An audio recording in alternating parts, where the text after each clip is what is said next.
رب اجعلني مقيم الصلاة ومن ذريتي۔ السلام علیکم ورحمۃ اللہ وبرکاتہ۔ ڈیئر سسٹرز، امید کرتی ہوں آپ سب لوگ بخیر وافیت اور ایمان کی بہترین حالت میں ہوں گے۔ نحمدہ ونصلی علی رسولہ الکریم، اما بعد فاعوذ باللہ من الشیطان الرجیم، بسم اللہ الرحمن الرحیم۔ رب اشرح لی صدری ویسر لی امری واحلل عقدۃ من لسانی یفقہوا قولی، رب زدنی علما، اللہم فقہنا فی الدین، رب یسر ولا تعسر وتمم بالخیر وبک نستعین، آمین یا رب العالمین۔ آج انشاءاللہ ہم سورۃ الفاتحہ شروع کریں گے، اس کی ٹرانسلیشن اور ایک شارٹ ڈسکرپشن کے ساتھ۔ بسم اللہ الرحمن الرحیم۔ شروع کرتی ہوں اللہ کے بابرکت نام سے جو رحمان اور رحیم ہے۔ الحمد للہ رب العالمین۔ الحمد تمام تعریفات، تمام شکر للہ اللہ کے لیے ہے، ربی جو رب ہے، العالمین تمام جہانوں کا۔ الحمد کے اندر جہاں پہ ہم نے یہ ذکر کیا کہ تمام تعریفات اور شکر، صرف تعریف کہہ دینا اور صرف شکر کہہ دینا، اس کا ترجمہ جو ہے وہ مکمل نہیں ہوتا۔ آپ دیکھیں کہ جب ہم کسی چیز کی تعریف کرتے ہیں تو ضروری نہیں کہ ہم اس کا شکریہ بھی ادا کریں، جس کی مثال جو ہے ایک دفعہ پہلے بھی میں نے دی تھی کہ جیسے خوبصورت گھر ہے، اس کو دیکھ کے آپ تعریف تو کریں گے لیکن اس کا شکریہ ادا نہیں کریں گے۔ اسی طریقے سے کوئی بھی چیز ہے تو آپ اس کی خوبصورتی کا اظہار اس کی تعریف سے کرتے ہیں، لیکن ضروری نہیں کہ آپ اس کا پھر شکریہ بھی ادا کریں۔ الحمدللہ ایک ایسے جذبے اور ایموشن کا بھی اظہار کرتا ہے کہ انسان اپنے آس پاس، اپنی ذات، اللہ تعالیٰ کی پیدا کرتا ان نعمتوں کو جب استعمال کرتا ہے تو اس کے اندر یہ احساس ہونا چاہیے کہ میرا ذاتی اس دنیا میں کچھ نہیں ہے، ذاتی طور پہ میں کسی چیز کا مالک نہیں ہوں، میں جو چیز بھی استعمال کر رہا ہوں، میں جو چیز لے رہا ہوں، ایون ہر وقت جو ہم سانس لیتے ہیں، اس کی عطا بھی اللہ تعالیٰ کی طرف سے ہے۔ جب یہ احساس شعوری طور پہ انسان اپنے اندر محسوس کرتا ہے تو اس کے سامنے جو حقیقت واضح ہوتی ہے وہ اس کا عبد ہونا ہے، یعنی اللہ کا غلام۔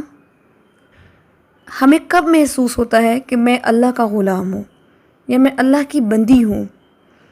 یہ انسان تب محسوس کرتا ہے جب ہر چیز کو، ہر نعمت کو صرف اس کا حقدار اللہ کی ذات کو سمجھے اور خود اپنی ذات کو اس لیول پہ رکھے کہ میں اللہ کی نعمتوں کو استعمال کر رہا ہوں، اس کی نعمتوں کا اختیار اللہ کے پاس ہے اور میں صرف اس کی عطا کردہ چیزوں کو استعمال کر رہا ہوں۔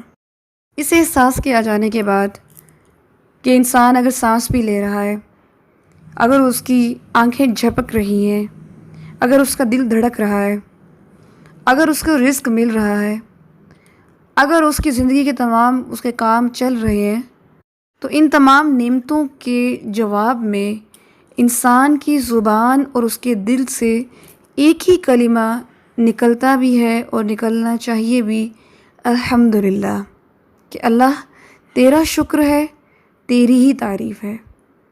جس ذات کا شکر کرتے ہیں وہ ذات بھی کوئی عام ذات نہیں ہے، وہ رب ہے عالمین کا، یعنی وہ تمام جہانوں کا رب ہے۔ رب کے اندر 3 مفہوم آتے ہیں: پالنے والا، تخلیق کرنے والا اور تقدیر کا مالک۔ ٹھیک ہے، خالق، مالک اور رازق، یعنی یہ تمام جو اختیارات ہیں تخلیق کے، رازق کے اور تقدیر کے، وہ صرف اور صرف اللہ کے پاس ہیں۔ العالمین، عالمین جو ہے اس میں آتا ہے کہ 2 جہان نہیں بلکہ تمام جہان۔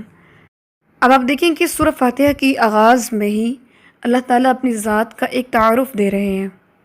جتنا انسان کے اندر اللہ کا تعارف واضح ہوگا اتنا ہی اس کے اندر اللہ کی عظمت، اللہ کی بڑائی، اللہ کا کبر وہ واضح ہوگا۔ اللہ تعالیٰ تمام جہانوں کے مالک ہیں اور کائنات کی ہر چیز کا وجود اللہ کی بادشاہت میں گھرا ہوا ہے۔ آپ دیکھیں کہ دنیا میں جب کسی مقام پر، کسی جگہ پر کسی انسان کو کوئی اختیار دیا جاتا ہے یا وہ کسی ملک کا صدر ہی ہو، تو اس کے اندر ان اختیارات کی وجہ سے، اس ملکیت کی وجہ سے شفقت کا جو ایلیمنٹ ہے وہ بہت کم ہوتا ہے، یعنی اسے اختیارات کا بوجھ اس قدر دبا کے رکھتا ہے کہ وہ شفقت اور محبت جیسے جذبے سے بھی محروم ہو جاتا ہے۔ لیکن یہاں جو اللہ تعالیٰ کی صفت بیان کی جا رہی ہے نیکسٹ آیت میں، الرحمن الرحیم، کہ اس کی بادشاہت اور اس کی ملکیت اس قدر وسیع ہے، اس قدر وسیع ہے، اس کے اختیارات اس قدر وسیع ہیں، لیکن اس کے باوجود وہ بہت رحمان ہے، وہ بہت رحیم ہے۔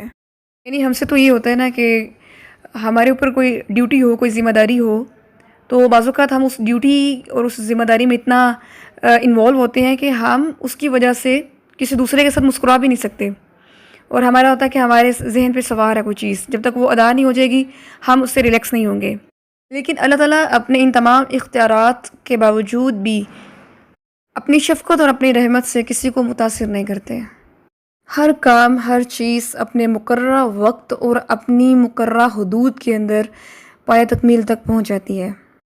اب دیکھیں، انسان مختلف جذبات سے بنی ہوئی ایک شخصیت ہے، اس میں غصہ بھی ہے، اس میں محبت بھی ہے، اس میں پیار بھی ہے۔ بعض اوقات آپ دیکھتے ہیں کہ بعض انسان جو ہوتے ہیں جن میں بہت زیادہ نرمی ہوتی ہے، تو وہ جو غصیلہ پن ہے وہ بالکل بھی نہیں ہوتا، وہ کر نہیں سکتے۔ کچھ لوگ ایسے مزاج کے ہوتے ہیں جن میں غصیلہ پن بہت ہوتا ہے اور محبت کا ایلیمنٹ بہت کم ہوتا ہے، تو ان سے وہ توقع نہیں کی جاتی کہ ان سے محبت یا اس طرح کی شفقت جو ہے وہ ملے گی۔ تو انسان کسی ایک صفت میں بہت نمایاں ہوتا ہے، باقی صفات اس کے اندر وہ بہت کم، معمولی ہوتی ہیں یا بالکل نہیں ہوتی۔ لیکن اللہ تعالیٰ کی شان رحیمی ہے، اور سورۃ الفاتحہ ہمیں اس چیز سے اویئر کر رہی ہے کہ اللہ تعالیٰ کے اندر یہ رحمان اور رحیم، رحمان جو بہت مبالغے کا صیغہ ہے، اس میں فعلان کے وزن پہ آتا ہے، بہت محبت ہے۔ رحیم، اور وہ محبت ایسی ہے کہ یہ نہیں کہ ایک وقت میں محبت ہے اور پھر وہ ختم ہو گئی ہے، بلکہ وہ رحیم ہے، استقلال اور دوام ہے۔ وہ محبت جو ہے اس میں دوام ہے، کنسسٹنسی ہے اس محبت کے اندر۔ اب آپ دیکھیں کہ اس کی عام مثال ہم اپنی زندگی سے لے سکتے ہیں کہ ہم دن میں کئی گناہ کرتے ہیں، لیکن اس کے باوجود اللہ تعالیٰ ہمیں اس کی پکڑ جو ہے اس وقت نہیں دیتے۔ فار ایگزامپل، اگر ہم نے نماز نہیں پڑھی، کیا سیکنڈ لمحے ہی ہمیں کوئی آسمان سے کوئی طاقت آ کے ہمیں پکڑ لے، دبوچ لے، یا ہمیں کوئی ایسی خدا نخواستہ کوئی مار، کوئی اس طرح کی چیز آ جائے؟ ایسا کبھی نہیں ہوا۔ یعنی غلطی کے اوپر، گناہ کے اوپر فوراً سے جو پکڑ ہے اس سے اللہ تعالیٰ نے ہمیں بچایا ہوا ہے، اور یہ اللہ کی شان رحمان اور شان رحیمی ہے، جس کا نتیجہ یہ ہے۔ اللہ تعالیٰ کی شان رحیمی کی بہت سی مثالیں ہیں، اگر انسان غور و فکر کرے تو اس کو ہر لمحہ جو ہے وہ اس کو محسوس کر سکتا ہے۔ اس دنیا میں رہتے ہوئے انسان بہت سارے معاملات میں بعض اوقات کسی ظلم کا شکار ہو جاتا ہے، بعض اوقات کسی زیادتی کا شکار ہو جاتا ہے، اور اس کا درست فیصلہ شاید اس طریقے سے ہو نہیں پاتا جس طرح سے ہونا چاہیے۔ یہ اللہ کی رحمت ہے، یہ اللہ کی شان ہے کہ اس نے فیصلے کا جو دن ہے وہ ایک مقرر کیا ہوا ہے، اور وہ فیصلے کا دن جس میں اس کا اختیار صرف اسی کے پاس ہوگا۔ کوئی انسان اس میں اپنے دنیاوی اختیارات کا استعمال وہاں پر نہیں کر سکے گا۔ یہ بھی ایک اللہ کی شان رحیمی ہے کہ دنیا میں رہتے ہوئے جب ہم کسی اس طرح کی مشکل کا شکار ہوتے ہیں، اس طرح کی مصیبت کا شکار ہوتے ہیں، تو ہمارے پاس ایک ہوپ ہوتی ہے کہ آخرت کا وہ دن ہے جہاں پر ہر معاملے کا فیصلہ کر دیا جائے گا۔ تو یہ بھی اللہ تعالیٰ کی ایک شان رحیمی اور اس کی رحمانیت ہے کہ فیصلے کے دن کی جو گھڑی ہے اس کا اختیار اپنے پاس رکھا ہوا ہے، یعنی مالک یوم الدین، مالک ہے روز جزا کا۔ تو دنیا میں رہتے ہوئے کچھ بھی ایسی چیز اگر پیش آتی ہے جو انسان کے خلاف ہے، یا اس کی وہ حق تلفی ہوئی ہے، یا کسی بھی اختیارات میں کمی ہوئی ہے، تو اس کا فیصلہ اللہ کی ذات ایک نہ ایک دن ضرور کرے گی۔ آج انشاءاللہ ہم انہی 3 آیات کی جو تفسیر ہے یہاں پر کمپلیٹ کرتے ہیں۔ ہماری کوشش ہوگی کہ جب ہم انشاءاللہ نماز میں سورۃ الفاتحہ پڑھیں تو ہمیں یہ ساری باتیں جو ہیں، یہ سارا فہم و فراست جو ہے وہ ہمیں شعوری طور پہ یاد بھی آئے، اور یاد آنے کے بعد ہماری نماز جو ہے وہ نماز نہ رہے جس سے ٹیبل کاؤنٹنگ ہوتی ہے۔ جزاکم اللہ خیر۔ سبحانک اللہم و بحمدک، نشہد ان لا الہ الا انت، نستغفرک و نتوب الیک۔ السلام علیکم و رحمۃ اللہ وبرکاتہ۔